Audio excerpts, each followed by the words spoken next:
Assalamualaikum warahmatullahi wabarakatuh. Perkenalkan, nama saya Syifa Akbar Manik dengan NPM 2108260057. Di sini saya akan mempresentasikan mind map saya yang berjudul Manajemen Rumah Sakit dari mata kuliah Health Management and Professionalism. Yang pertama, saya akan membahas terlebih dahulu tentang definisi rumah sakit.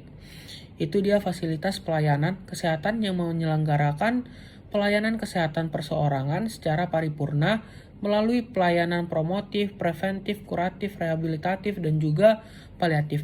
Kemudian untuk dasar hukum rumah sakit itu, yang pertama dari Undang-Undang Nomor 17 Tahun 2023. Ini dia tentang kesehatan.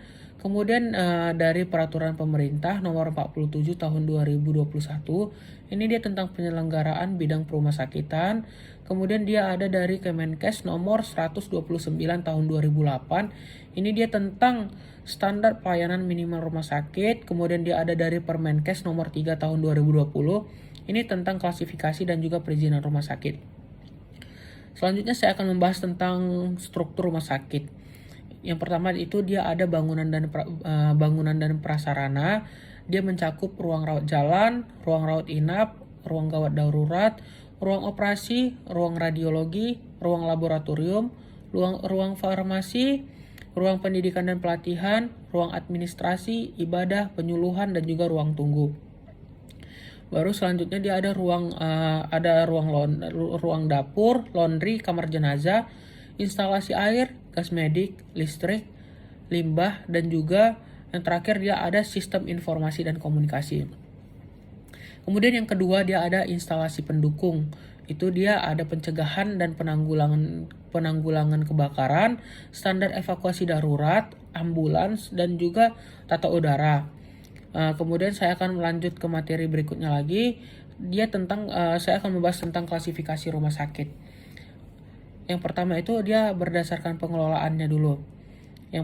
Dia ada rumah sakit pemerintah, itu dia mencakup rumah sakit umum pusat atau SRUP, kemudian rumah sakit umum daerah atau RSUD, rumah sakit militer itu dia bisa jadi rumah sakit TNI maupun Polri, kemudian dia ada rumah sakit BUMN.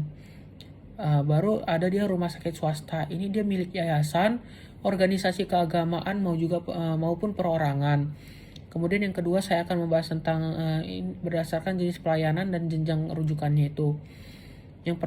Dia ada rumah sakit umum. Ini dia ada 4 kelas. Yang pertama kelas A, kelas B, kelas C, sama kelas D.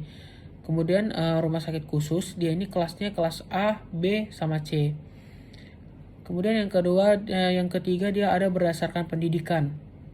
Ini dia ada rumah sakit pendidikan sama rumah sakit non pendidikan.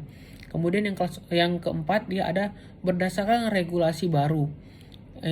Dia diatur dalam Permenkes nomor 3 tahun 2020. Kalau kelas A itu dia subspesialisnya itu luas. Kemudian dia lebih dari 250 tempat tidur. Kemudian untuk yang kelas B dia ada 11 spesialis, subspesialisnya itu terbatas, tempat tidurnya itu lebih dari 200. Kalau kelas C, dia spesialisnya dasar, kemudian tempat tidurnya itu lebih dari 100. Kalau kelas D, dia itu ada ruang medisnya, tapi tempat tidurnya itu cuma 50 tempat tidur. Kemudian saya akan membahas tentang regulasi dan perizinan rumah sakit. Yang pertama ada dia perubahan klasifikasi dan perizinan. Rumah sakit harus memenuhi standar tenaga medis, fasilitas, dan layanan. Kemudian perubahan dari Undang-Undang Nomor 44 Tahun 2009 ke Undang-Undang Nomor 17 Tahun 2023.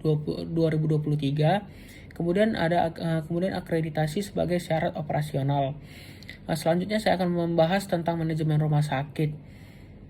Yang pertama itu dia ada fungsi manajemen. Ini fungsi manajemen dia yang pertama ada planning, ini untuk menentukan tujuan dan strategi.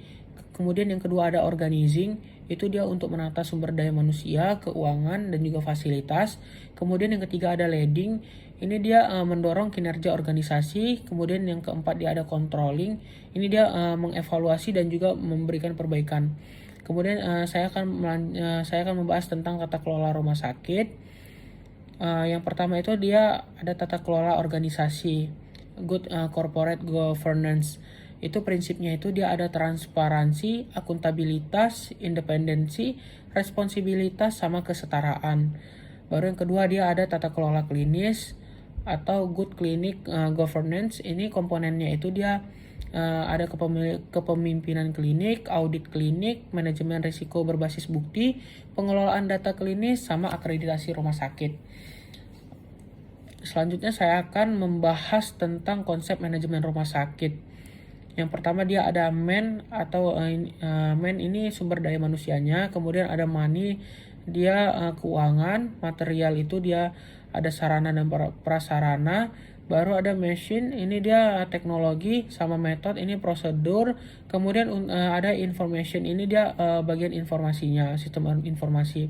Kemudian untuk proses manajemennya itu dia dari input ke proses lalu ke output. Baru dia ada indikator kinerjanya itu. Yang pertama dia ada keselamatan pasien, baru yang kedua dia ada kepuasan pasien. Baik, untuk referensinya saya dapat dari sini.